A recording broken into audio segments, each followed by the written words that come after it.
Hi, Westminster. This is Heather Kirk-Davidoff. I'm just finishing up our Tuesday midday vigil for racial justice outside of Westminster here on State Street.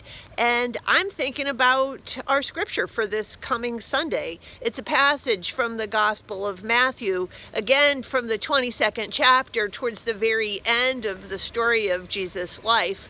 Jesus is in arguments for much of these closing chapters of the gospel. And this time he's arguing with two big political rivals.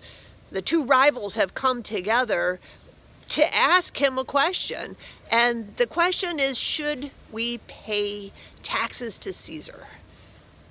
Now, the gospel tells us that argument, that question was posed to Jesus to entrap him, it says. But I personally think this is an argument that had been going on well before Jesus got involved, probably for as long as there have been empires that have extracted taxes from their subjects. People have wondered, is it right to pay those taxes?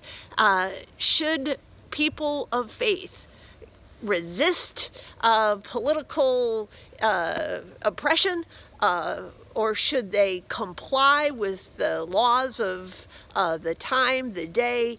The Herodians and the Pharisees tried to get Jesus entangled with this.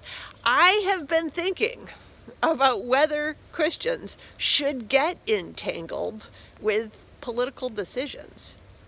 Maybe you remember a few weeks ago when Pastor Jim Antal was preaching for us, and he concluded his second hour time by saying, you can expect Heather to give an election day sermon.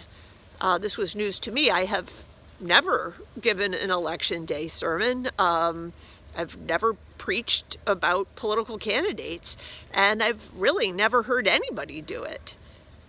But I have noticed that, just like Jesus, the people I know have wanted to enlist me in the debates of the day. Where do I stand? You name the issue. Where do I stand? And those questions have only become more heightened now that I am the pastor of the Westminster Presbyterian Church. So, let's talk about it. This Sunday, we're going to go right into that debate and try to figure out, should Christians weigh in to the controversies, political, economic, or otherwise, of their day? Stay tuned.